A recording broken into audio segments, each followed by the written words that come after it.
Recibir en cabina a Alejandro. Bueno, primero con las damas, es Paulina Hernández Morales, directora de Mexicanos Primero en Jalisco. Paulina, bienvenida. Hola, ¿qué tal? Buenos días a ti y a todo tu auditorio. Y Alejandro Gómez Ley, presidente de Mexicanos Primero en Jalisco. ¿Cómo estás, Alejandro? Buenos días, Poncho. Buenos días a tu auditorio. Qué bueno que están aquí. Varias cosas que revisar.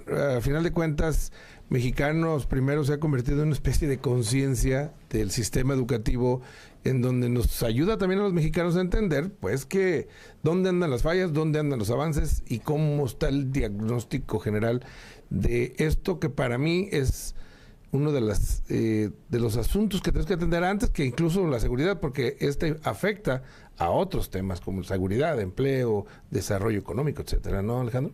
Por supuesto, Poncho, mira, y para todos tus radioescuchas, la educación es la base fundamental de una sociedad que piensa, una sociedad que propone, una sociedad que emprende. Uh-huh. Y en este sentido, nosotros lo que hemos buscado es desde una realidad, uh-huh, que para ponerte algunos números en perspectiva, 3 de cada chiquitos no tienen acceso a preescolar en Jalisco.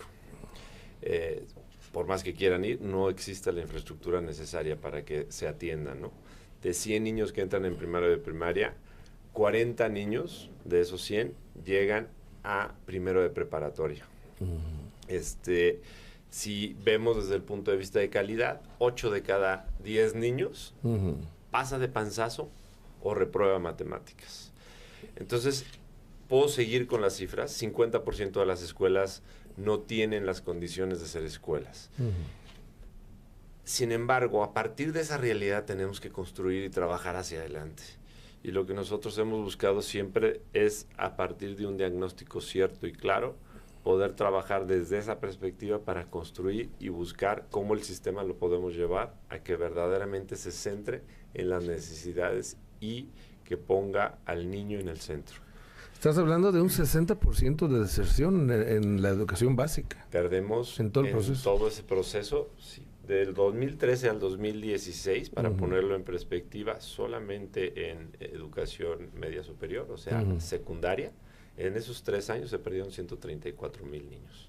¿Eso estaríamos hablando de una falla en el sistema educativo o en los padres de familia o en la sociedad? No sé.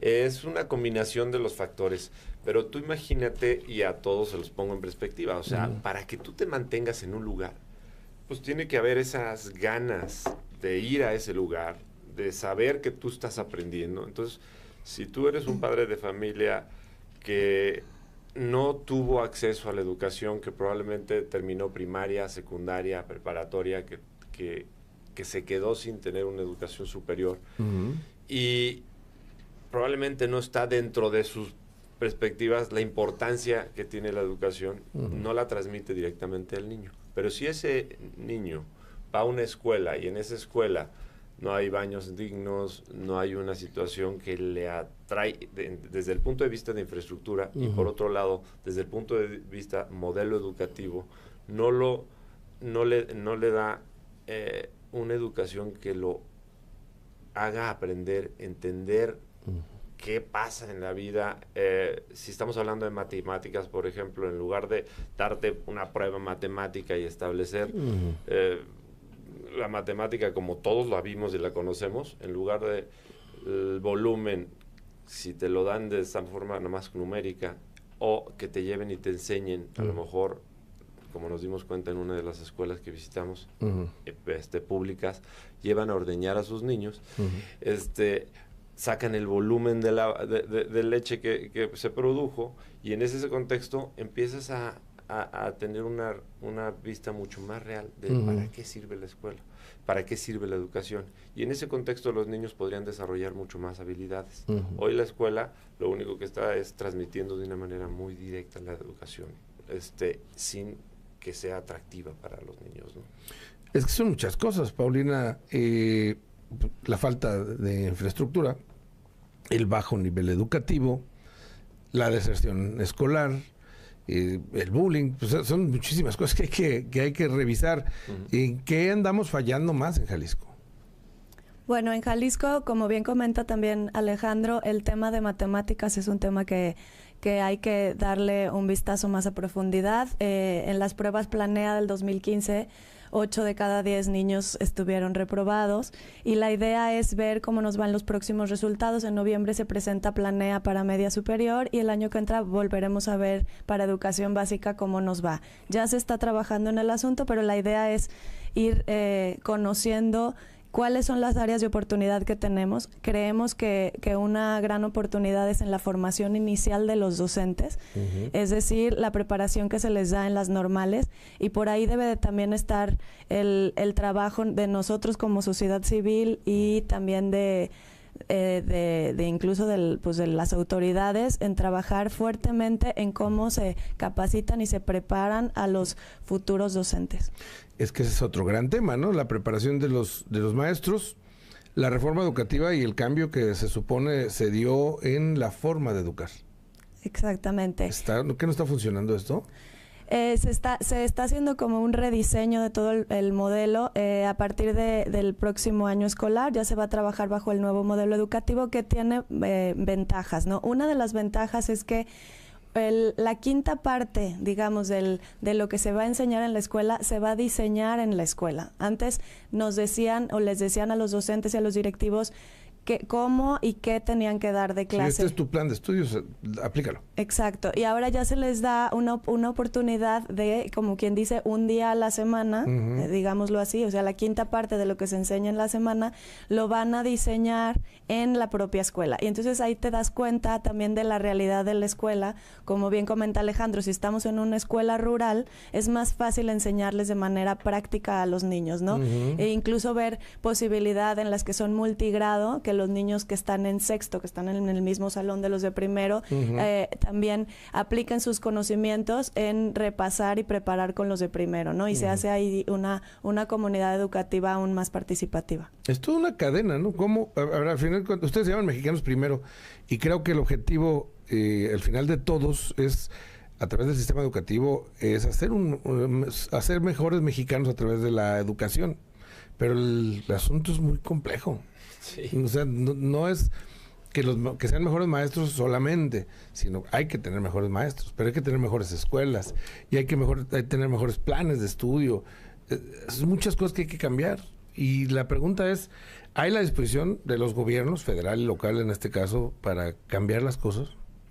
Siento yo que la reforma sí es un parteaguas para México y probablemente ha sido criticada porque se ha visto más como una reforma administrativa que una reforma que tenga esa profundidad. Sin embargo, teníamos un sistema que no reconocía a aquellos maestros sus méritos, no daba hay una inequidad enorme salarial en el magisterio. O sea, tenemos maestros que ganan 6,000 pesos y otros maestros que ganan 140,000 haciendo lo mismo, siendo maestros a lo mejor de primaria.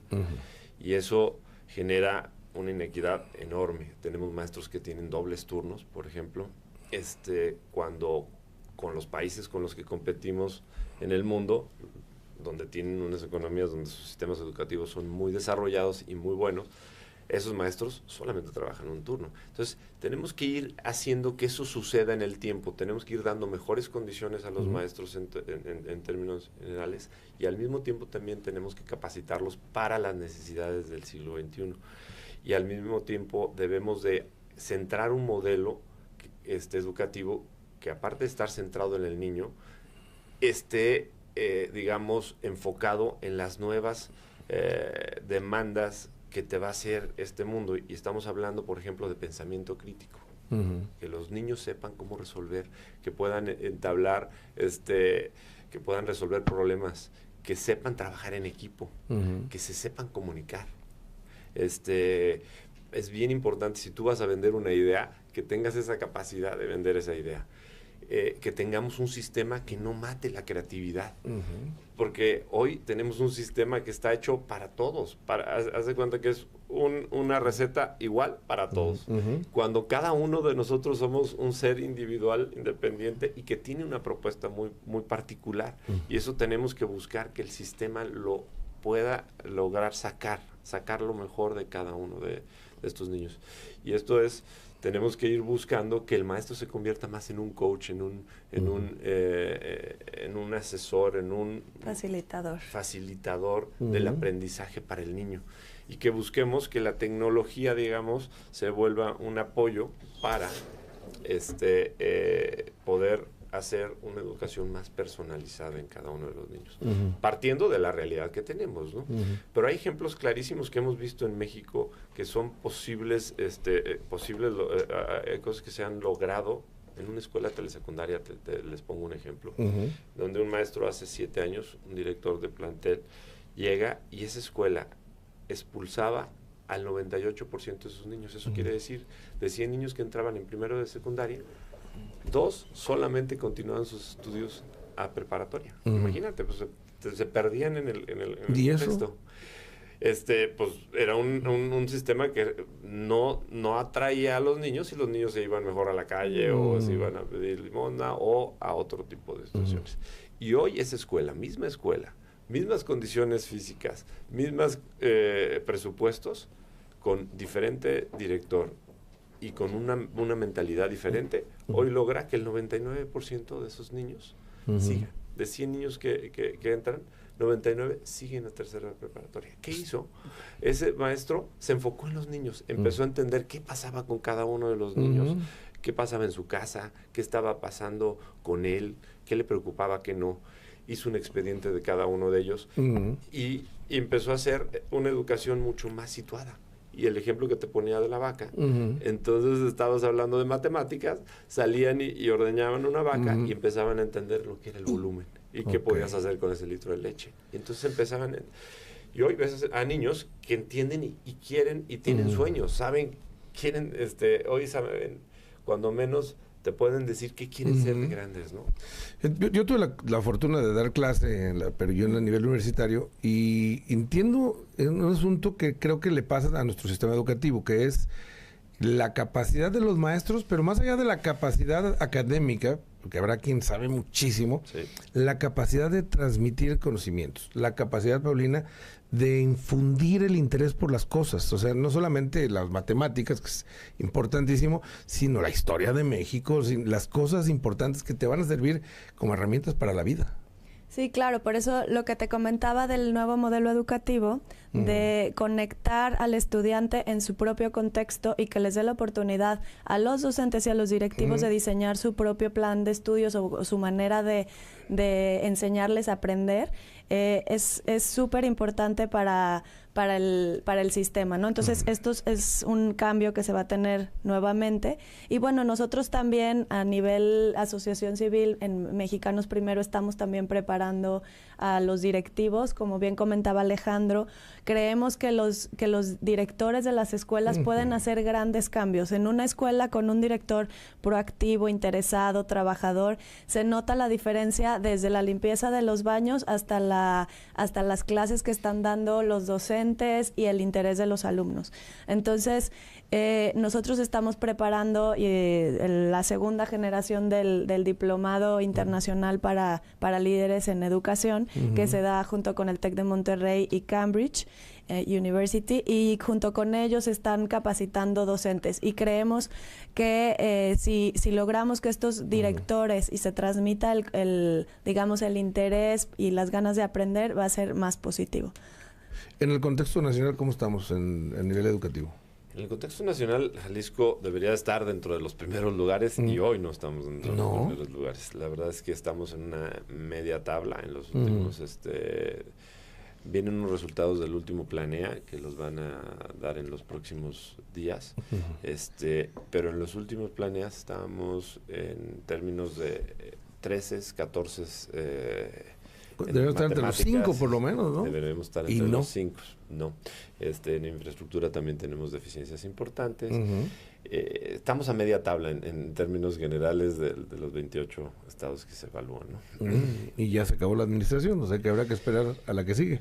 Sí, y me creo... falta un año, pero... creo, aparte, no, de hecho, yo creo que la administración actual tiene mucho mérito en varias cosas. Sin embargo, no puedes pensar que el sistema lo puedes mover de un día para otro. Tendríamos que pensar en medios y largos plazos. Y hoy uno de los planteamientos que nosotros como organización tenemos es, desde la sociedad civil, poder establecer un proyecto de mediano y largo plazo que le vamos a llamar Jalisco Educado, en donde mediante 5 ejes, que es el modelo educativo que pone el niño al centro, que sería el eje principal, y a partir de ese eje buscar cómo desarrollar las capacidades y los potenciales de los maestros para adaptarlos a este nuevo modelo educativo que refleje las necesidades del siglo XXI, sumando también la parte de infraestructura escolar que va a dar las condiciones necesarias dignas que permita un aprendizaje más adecuado, sumando también a los papás y en todo este proceso para que participen de una manera más activa dentro de las escuelas, y enfocándonos también a una administración y una gestión de los recursos mucho más efectiva y transparente. Pues no se nos pierdan tanto. Necesitamos hablar mucho de educación y necesitamos señalar todo lo que se hace y lo que no se hace, para ver cómo juntos como sociedad, porque este no es un asunto ni de la Secretaría de Educación solamente, o de ustedes de estar señalando, o de todos estamos, y los padres de familia, por cierto, hablamos poco de ellos, pero también tenemos un chorro de responsabilidad, ¿no? Sí, claro. De hecho, esta iniciativa de Jalisco Educado la conforman varios organismos de la sociedad civil, universidades privadas y también organismos empresariales. Estamos participando en nuestro interés por la educación. Lo está liderando Mexicanos Primero, se presenta a finales de noviembre y están todos invitados, luego les pasaremos las fechas, el 28 de noviembre por la tarde. Y bueno, la idea es ver cuáles son las perspectivas y la trascendencia de las políticas públicas educativas conforme pasan las administraciones. ¿Por qué? Porque el tema educativo es un tema de todos. Las escuelas son nuestras, no son del gobierno, son de la ciudadanía. Y la idea es que nosotros cuidemos lo que es nuestro y lo llevemos más allá y no nos estemos preocupando por los cambios de administraciones, que sepamos que el cambio va y va conforme lo va diseñando la propia sociedad civil junto con todos los actores que están trabajando en ella. Entonces, para nosotros es muy importante que participemos y, como tú bien dices, los padres de familia también deben de estar incluidos en esta transformación educativa. La participación ciudadana habla desde los padres, los estudiantes, los docentes, obviamente también el gobierno y los organismos de la sociedad civil que estamos preocupados por la educación de nuestros niños. Porque, como bien dijiste al principio, la educación es el factor importante para que todos los demás problemas que existen en la sociedad se solucionen en el mediano y largo plazo. Lo voy a decir como dicen los políticos, es un factor fundamental de cambio. Bueno, Paulina Hernández, muchas gracias por venir a platicar con nosotros. Muchas gracias, Alfonso. Y Alejandro Gómez Levi, gracias, Alex. Muchas gracias, Poncho, y a todos. Como les dije, no se nos pierdan tanto, hay que estar cerca de Mexicanos Primero.